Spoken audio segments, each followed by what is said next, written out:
What's going on, everybody? From the studio here at Hagan Realty, I'm Jed Williams, and you're watching Hot Ones, Hagan Style, the show with hot questions and even hotter wings.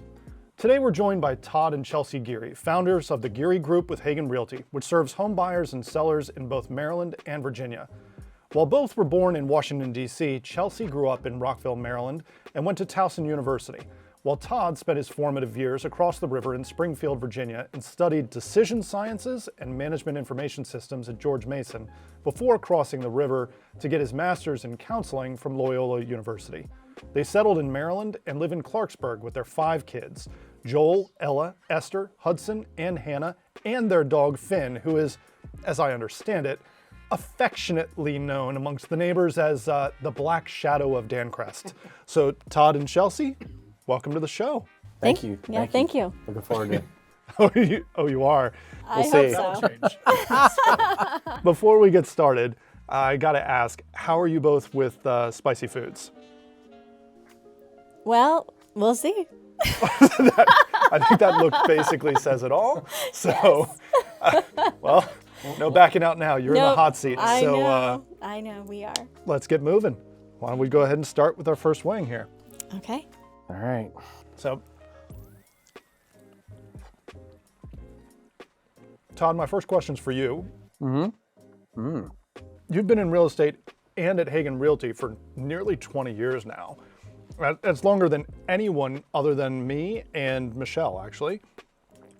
What's kept you so dedicated through all these years and all these changes in the real estate industry, especially when it's meant subjecting yourself to, well, yourself and your wife to a slow, painful death by hot sauce? Man, 20 years. That's actually, I always tell Chelsea, I think that it hasn't been that long. And she'll always add a couple of years, like, no, it's not been 15, it's been 18. So I believe you. I'm like, it's been that long. I think part of it is, I really believe in home ownership. I think that that's really a path for families and for folks to build wealth long term. I passionately believe that myself. So I've always been like, I want to own a home. I want to own a home. And so my very first purchase was an MPDU, a moderate price dwelling unit. I could not afford to buy a home. And so that was a way I could afford home ownership here in Montgomery County.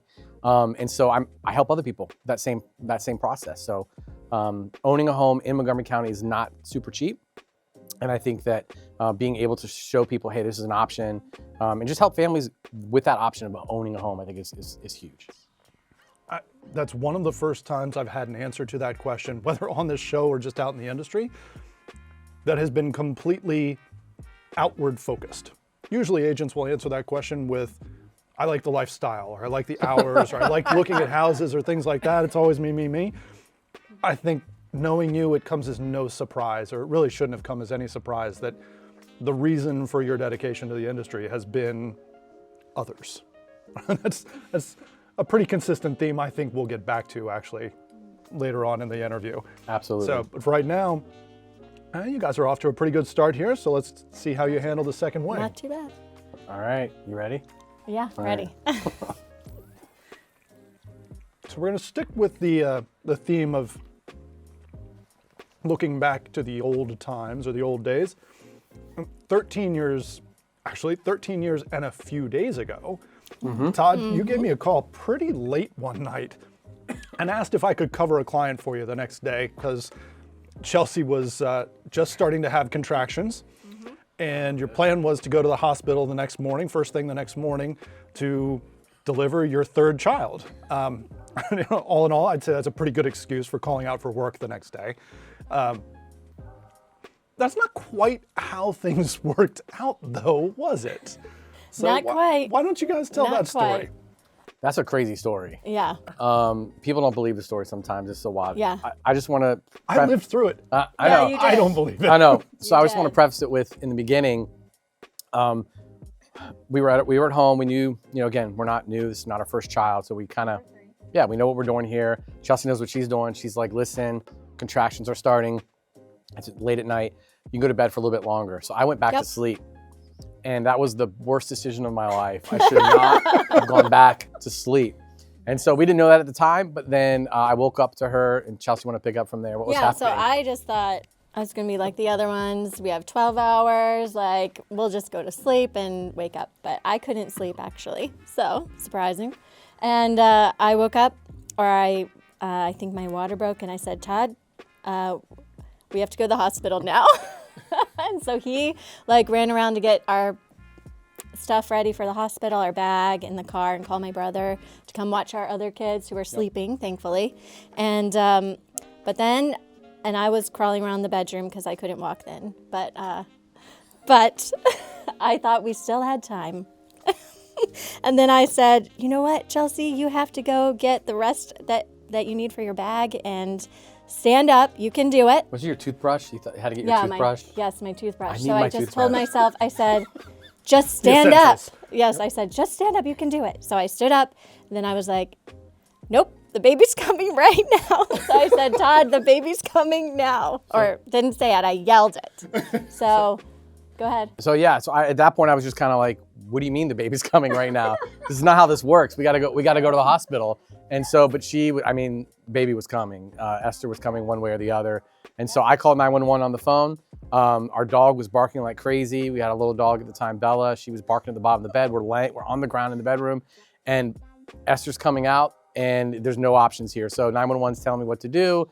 The umbilical cord was around the neck, and I'm like, hey, the umbilical cord's around the neck. They're like, yeah, you gotta take that off. So I took the umbilical cord off. It was pretty fast. It happened. And then next thing I know, 911, the paramedics are in the house. But at this point, Esther had been delivered. Chelsea's holding her, on her, obviously. They're telling me to find something to either cut or tie off the umbilical cord, like rope or something. I'm like, I don't have any of these things. What are you talking about? What do you mean? So I run downstairs, headed towards the garage. My brother-in-law is running in the house thinking, I'll stay here and watch your two little ones while you guys go to the hospital. And all I say to him is, hey, just watch out for the ambulance because it's coming. And I say nothing else to him. Yeah, he's probably like, what's going on? I look to my left, I see our MacBook. So I grab the MacBook cord. And I'm like, this is what's gonna have to work. I run up the stairs, I tie off the umbilical cord with the MacBook power cord, and it worked. And it worked. And next thing I know, there's like 8 guys in our bedroom going, there's a baby. And they're like, do you want us to cut that cord, the MacBook cord, or save it? And we're like, save it. It's the MacBook power cord. Yeah. So we still have that to this day. And we made it. So we made funny. it. We made it. It was safe. I mean, she was delivered healthy, fine. And we went to the hospital, and that was it. So I tell our friends I'm a doctor, and they're like, what are you talking about? I go, well, I did deliver my child. So, so that's our story. Whether That was you wanted to or yeah, not. whether I wanted to or not. You take credit for that. Like, oh yeah, I did all that. that was me. Right, yep, right. Doctor. Dr. Todd. So, Yes. What, Apple, if you happen to be watching, there's a really weird commercial for you in here somewhere. But hold on. So, That's right. and you stuck with Esther as the name? I know. I know. Like, I know. Where It was should have been like Mackenzie, I know. or Michaela, or know. hell, like iKid or something? Like, Yeah, we were told, yes. You Later should on, name they're her like- Mackenzie and call her Mac. So, but Yeah, we could always change her name. Like, we could. If she'd like it. Maybe she's watching. She's probably like, no. no. No. No. I like my name, right? It's on the name change. Yes. I know. All right. Well, I don't know where we're going to go from there, but the third wing is calling us here. All right, let's That's go. right. Let's go. It's not so. I'm doing good so far. Here we go. We can do it. Yeah, this is about the same bravado as you calling yourself a doctor. So just wait, my friend. It gets serious soon. Okay. So I like that one. It's got good flavor. Peppery. it really does. I'm still struggling to get past this whole story. So Yeah. I mean, no epidural, no Oh, yeah. drugs, Nothing. despite his claim, no doctors. A freaking Apple power cord. Yeah. I mean, Chelsie, clearly you're like Superwoman or something. So actually that would explain quite a bit about the next question that I had lined up. When COVID hit back in 2020, you decided to homeschool 5 kids at that point in time in 5 different grades while doing real estate still. And as I recall, fostering puppies for the first time ever. Like how did you manage that? How? I don't know. Where do you keep your cape? Yeah. And like Todd, I don't want to leave you out of this because I mean clearly you were definitely superhero sidekick material in that Robin, Batman. Yep. maybe more like I don't know, Jimmy Olsen. Like you were there. I was there. He was there. Sorry, COVID. Like Yeah, how? how on That earth was- did you manage with 5 kids? I struggled with 1. So Yeah, online school. I think our number 4 child was in kindergarten first grade. And then our number 5, she was preschool. So she was running around wondering, like, what's going on? But everyone else had computers and headphones, except I shout out to all the first grade teachers because they all liked to unmute themselves and they knew how to do it. And they'd go, Mrs. Fort, or whoever their teacher was, I have something really cool to show you. So it was just always interrupting. But how did we do it? By God's grace.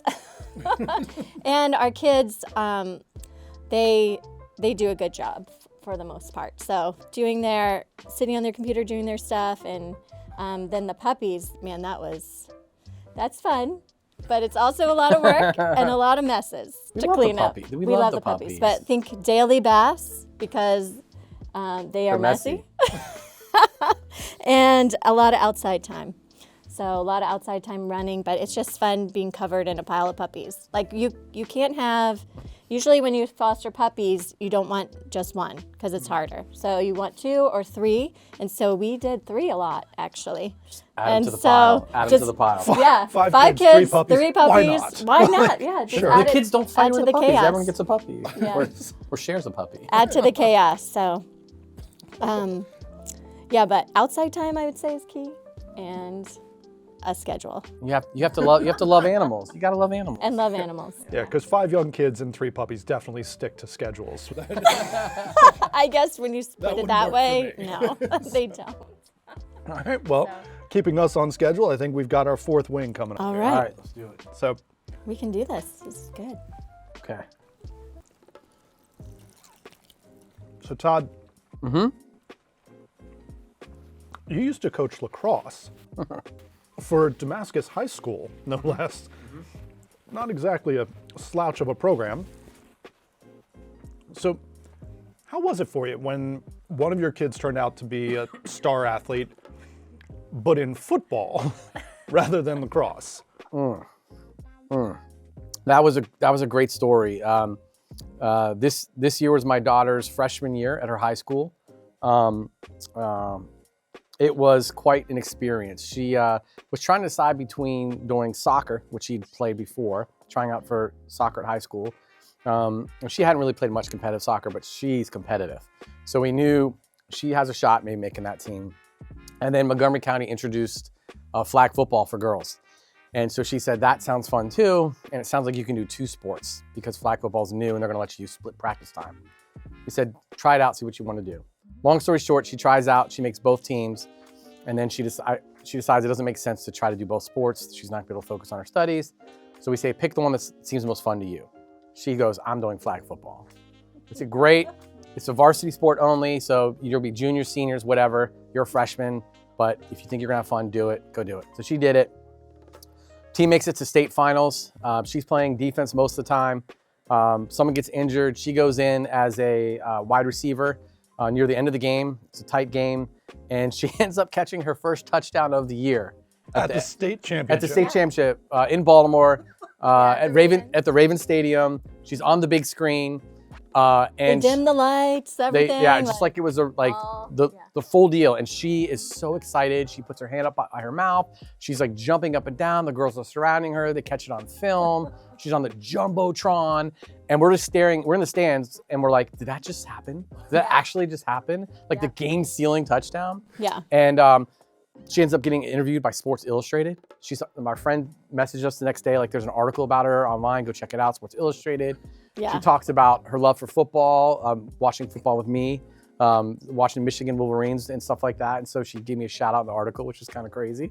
But just to see her joy and her happiness, and she obviously made the right pick going after flag football. So That yeah. sounds like It was a crazy that kind of story. story and that kind of joy for a sport. yeah, That's excellent that she was able to have that opportunity and be able to make that much of it. Yep. You guys ready for the next wing? Yeah. Okay, Yeah, moving on. let's go. Let's Chelsea, go. that was a less than enthusiastic. Okay. What's No coming choice. next? I think you have a little more on yours than I do on mine. Let's see what happens. I don't know. We'll see. So, how likely do you think it is that one or, I don't know, more of your kids end up following in your footsteps and, taking over and leading the Geary Group someday? Yeah. I'm trying to think of all their personalities. Who likes to the entrepreneur spirit? I mean, we have a 1 in 5 shot with somebody. Yeah, 1 in 5 shot. That's right. So our oldest is almost 17, and he likes. I could see maybe him, or He likes numbers. I mean, I could see him negotiating things like that. Possibly him. Running his own business, he would like that. We have a mix. Yeah. I would love to see them all take it over. yeah, they could all be the family business. yeah The Geary Group continues. the Geary Group 5. Who knows? With their mix of personalities, that would sound like a pretty interesting and dynamic crew. Because they're also different, like Chelsea's saying, right? Yeah, like Hudson could definitely bring the excitement. The energy. And the energy. Yes. Yes, so that'd be fun. Yeah. They could join. Yeah. I do have, as we go ahead and take on our next wing here, I do have another question about your kids, but this one's on a much more serious note. Are we going after this one? Yeah. All right, let's go for it. Okay.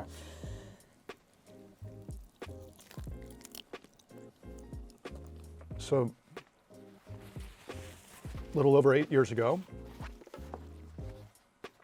you lost your 6th child, Lillian Eve, very late in the pregnancy. I don't think anyone who hasn't gone through that could possibly appreciate or even imagine the kind of impact that that has on a parent and on the entire family. How did you get through that time? And how has it impacted you guys, you two, and really your whole family since then? I have to say our faith, really. So knowing that we have a peace in this world that we can't understand because of who God is, and knowing that she is with him in heaven, I think that just brings a peace that you can't really have without him. And also our community and our friends. Like, I think you were a part of that too, Jed, because I remember we had a meeting at the hospital to kind of prepare for the birth of one of our twins and then the stillbirth of our other one. And you came over like right away and watched all of our kids. I think our oldest at that time was 7, and then our youngest was 1. So, and you kept them entertained. So really our friends like you and our community being supported. You can't, it'd be really hard to do that alone, I think. So, Yeah, I think our faith in community, I agree with what Chelsea's saying. I think that it was a combination of having a body of people come around us and support us and say, we're here for you. There's nothing anyone could do, but they were there for us. Yeah. And that's all you could ask for people to do, is just be there for us. And that's what I think helped us get through it. yeah, and it's almost been 9 years now. So it's, the grief is not as heavy, you could say, that it was in the beginning. But as you go through time, of course, we still miss her. And our kids kind of have evolved and grown in that too. So especially Hannah, who is her twin sister, just growing up knowing that she's missed out on a twin. So, and she asks questions every once in a while that are appropriate for her age. And as she's learning more about what that means. So that's sometimes hard to see, but also, yeah, without God, I don't know, I can't do it. I couldn't do it. So. Well, it sounds like you guys had quite a bit of support from the community, which actually is probably going to be my next question here. So if you guys are ready for our next wing, I think this would be number 7 here. Number 7, all right. All right, I want to watch your face first. Why? Well, we're starting We'll to get into see. serious territory Okay. here. I think it got on your lips. I thought I took a bite of. Oh. I suppose it's fitting that the community rallied around you guys, considering how deeply involved you have been and how much you have given back to the community yourselves. I mean, especially in northern Montgomery County, you guys have been involved in service in the community for a very, very long time. As long as I've known you both, and longer than that, I'm sure, especially with your focus on kids, yours and everyone else's in the community. And you guys have volunteered with organizations like Young Life. You've done coaching, you've done counseling, mentoring. No matter how busy you two have been with work, with clients, with your own kids, your own life, you've always made time for your service efforts and service to the community a priority in your lives. Where does that level of dedication come from? I mean, like, That one's pretty hot, sorry. I was waiting to see her reaction. I'm not gonna lie. Not gonna lie. I was like, I do more spicy than I do. Taste that one. That's got some kick, but I know I there's haven't three. taken any milk yet. There's three more left. Ooh, holding out, that's impressive. I'm going to be strong. Okay, sorry. No. I mean, I think service. We keep coming back to like serving people. Like you gotta like people in this business, and you gotta like serving people and helping people. But where we're driven from that, and Chelsie said this kind of with the last question, we do keep coming back to our faith. But I know that, I know, for example, in our church, one of the verses we have with the kids we talk a lot about is where Jesus is talking to some religious people, religious leaders, and they're like, what's the greatest command in the Bible? And he's like, well, it's love the Lord your God with all your heart, soul, mind, and strength. But the second is like it, and that's love your neighbor as yourself. And so I love myself a lot. And so if he says love your neighbor as yourself, that means I gotta love him more than that. So if I'm loving people in that way, we're serving people. That's just who you are. It's who Jesus was, it's who we are. We're called to it. Forget all the other commandments in terms of like all the details. If you do these two, you're following what God would have you do. So our job is to love people and serve people. And so we do that through real estate, through the community, and that's what we're called to do. Would you say that? Yeah. Yeah, that's what I would say. Mm-hmm. Well, I think that calling has predated your time in the industry, even as long as, whether it's 15, 18, 20 years, whatever it is, that calling's older still than that. Right. All right, well, quite clearly your faith is pretty important to both of you, and that's a good thing because you're gonna need it for this next wing. Okay. Welcome to the bomb, because The bomb. I'm telling you, like, this one's hotter than Hagan. So Okay. All right. just the smell of it gets me sweating like a sinner in church. So if you haven't said your prayers yet, Oh man. do so. All right, we ready? Thanks for the prep. Thanks for the heads up. We'll see. Like no one ever talks about how good this one tastes. Okay. So you've had a All couple right, of let's comments go. about that. Okay. So All right, let's just do this.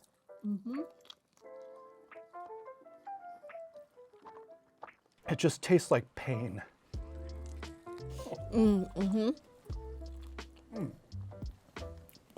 So one of the organizations that you've been most involved in has been your church, which, Is it hot? It's coming. oh, It's coming. Yeah, not at first. Building. The flame is building. In the beginning, I agree. Sorry, you were asking a question, weren't you? clearly the kryptonite is not an ingredient in these. Chelsea's just unfazed. I don't know what's going on here. I know. I don't know what's happening. I got some tears welling up here. I mean, they're manly tears, but they're Maybe I there. swallowed it too fast. So, Not on your tongue? man, It's on the roof of my mouth. Well, mine's on my tongue. No, it's actually on my whole mouth. That doesn't go Actually, away. it's That got- just keeps happening. oh no, it doesn't. It's burning. Yeah, It'll stay with you for a while. So, you know what? My pride is going to take second seat here. I'm going for my milk before you do. That's fine. I'm going to Chelsea- have to also. You feel it now? Sorry, ask the question. I'm sorry, Jen. Yeah, it keeps getting hotter. You've helped run the women's program at their church. Todd, you've been an elder there and worked in the youth program for many, many years. I mean, clearly your involvement in the church, you've spoken about your faith multiple times here. That's very important to you. Real estate, in contrast, it doesn't really have the reputation for being the most ethical of industries out there. Yeah. How do you two manage to walk the line there? And Sorry. Wait, is there a question here somewhere, Jed? How do we walk the line? All we hear is fire, fire, fire in my mouth. Mouth is salivating. I've never had that feeling before. Ethical. How are we ethical, Chelsea? Why are we ethical? Well, why are we ethical? I mean, I'll try. You want me to try? phrasing it a different way, have you ever been tested within your time in the industry? I mean, I think there's probably no question whatsoever that Right. where you guys stand on the ethics of it. Right. I guess what's been the most what's been the hardest test that you've faced of staying ethical while you've been in the real estate industry? I mean, I just think that the people you work with, you tell them at the front end, like, listen, there's all kinds of people in this business. We're not going to do anything that's not ethical. You kind of just set that up in the beginning of the conversations that, that sometimes, as you said, Jed, like, we've had this conversation. There's people in the business that just do things they shouldn't do. And we're not going to be that couple ever for any reason, no matter what. If it costs us money, I don't care. Like, if it costs us a deal, we're going to always try to do the right thing no matter what. And so that's why I'll call you sometimes, ask you random questions, because I might want to make sure we're doing it the right way always, even 18, 20 years into this. But I think about my lender who she'll call me and she'll say to me this line of, Todd, how come the people you bring me are always the nicest people? Like, they're always just nice. She goes, I've worked with so many agents, so many people. Your people are nice. Like, whoever you bring me. I go, I guess you attract people who are like you. Like, we don't want to be mean or be cruel or whatever. I mean, I like to negotiate. Don't get me wrong. Like, I want to help people get great deals. I'm not going to be that nice. I'm going to get them the best deal I can. But I think it's just important that who you are as a person is who you are as an agent. That should never change, period. Yeah. But you still got to go out and help folks. And sometimes that means being aggressive or calling your broker and saying, I need you on this one. I need, bring in the big guns kind of thing. But you make it work. The heat's coming down. The heat's coming down. Yeah, I guess that means. We need a refresher. It's time for number 9 then. Clearly. So you ready for more of these? Yeah, I can. Yeah, it is. I can do it. I don't believe you. I mean, everyone warned me about that one, so I guess it keeps getting worse. Let's see. Let's find out. We'll see. Chelsea, you studied Earth and Space Science Yes. at Towson, along with secondary education. Yes, that's correct. So, kind of a less serious question here, but let's just say someone asked you to sell one of the planets, and you can't go easy. No Earth. No Earth. Now, this is your hottest new listing. Okay. Which planet are you choosing here, and what? How are you going to sell it? What's going to be your tagline for this planet? Oh, tagline. Oh man, that's hard. Right away, it popped into my head is Jupiter. Would be, if you can't do Earth, because that's perfect. You all right? Yes, I'm okay. Sorry. Do you need some tissues with it? I think I'm okay. I'm not going to get That the may milk have been yet. the first time in Chelsea's life she's ever lied. My mouth is not okay. Okay. All right. If I can breathe and talk. How was that one compared to the last one? Before we get to Jupiter. Well, it's getting hotter now. So I would say they're like maybe the same. I don't know. All right. We'll see, I guess. I think you had more in yours than I did. Jupiter, babe. Jupiter. Yeah. Yeah, so Jupiter for sure would be the next planet I would try to sell. And why? Sell me Jupiter. Okay, well, it's the largest planet. It only takes 10 hours to rotate once. So if you think of the size of it, it's only, it's 11 Earths across. What? It's Yeah. 11 Earths? 11 Earths across its diameter. So, and the size of it, it takes Earth 24 hours to rotate once, but Jupiter only 10. But the main fact is that it's Earth's guardian. So, which means that because of its massive size, it's almost like a mini solar system. So it will attract random space objects that could have been headed to Earth, and Earth could have been obliterated. But without Jupiter, but it has Jupiter, so it's safe. Jupiter collects all the random space objects because of its gravitational pull, and I just think that's cool. And it has beautiful color stripes and a big red spot, so. I like it. All right, I'm sold. Yeah, but When we do science questions in our house, I just pointed her. I'm like, I have no idea. All that stuff I didn't know any of those things. Like, Jupiter's a planet. That's what I knew. But when it comes to medicine and being a doctor, Oh yeah, clearly me.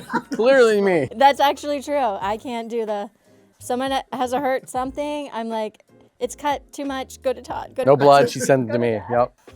But I can talk about space and science, so. But it's a little hard to think when my mouth is burning. you just got one more test here. One more, okay. Well, we do have a tradition on this show, and that is that when we come to our 10th wing, the last dab, we got to add just a little bit more. A little bit more. Okay. A little bit A more. little bit more. So, Okay, a little bit more. I haven't passed that down. there we go. Got it. Got to end with a bang. Something like that. Yeah. And the last dab, this is like the big bang. So, That wasn't too bad. That's a lot. I already have a lot. Bon appetit. Wait. All right. There's a little more. Thank you, Jed. we'll see if you're still thanking me afterwards. No, thank you, Jed. Are you ready? Let's go. Okay. 1, 2, 3. Spicy on me.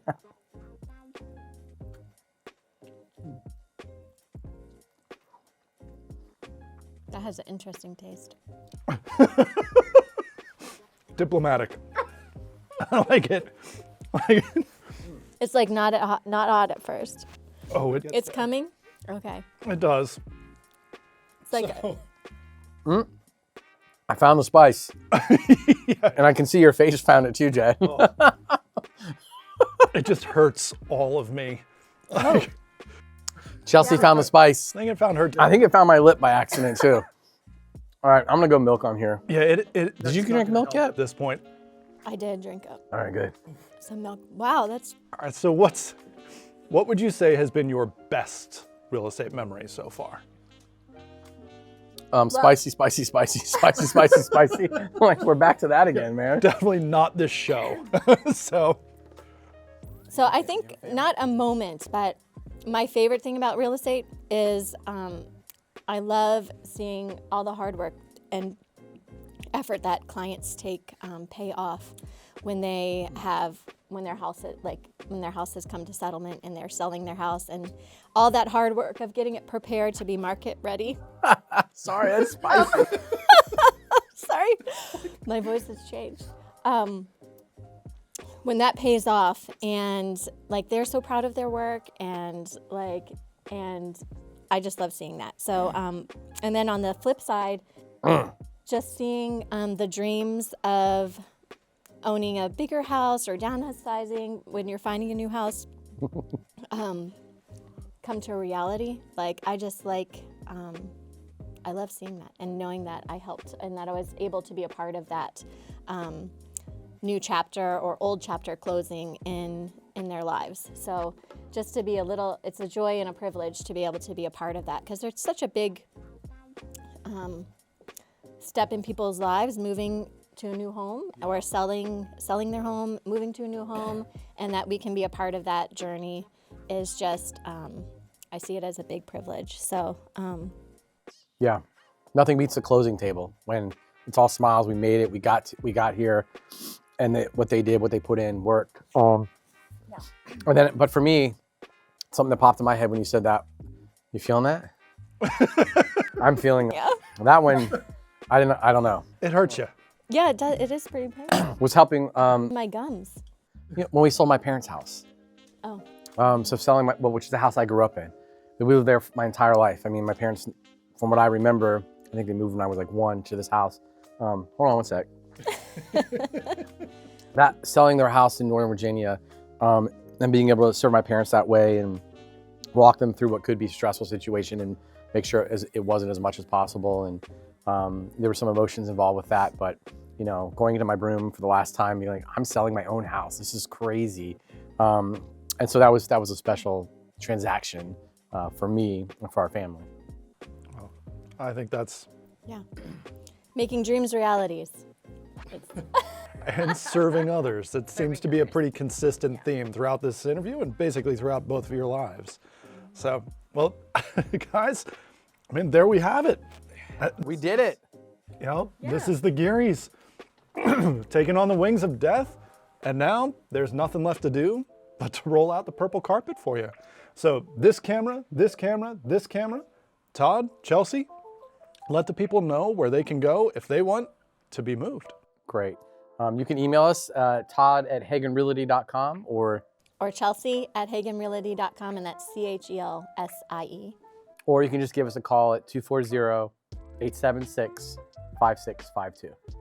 Todd and Chelsie, it's been a pleasure. Thank you. Pleasure. Thanks, Jed. Thanks, Jed. This was great. That was fun.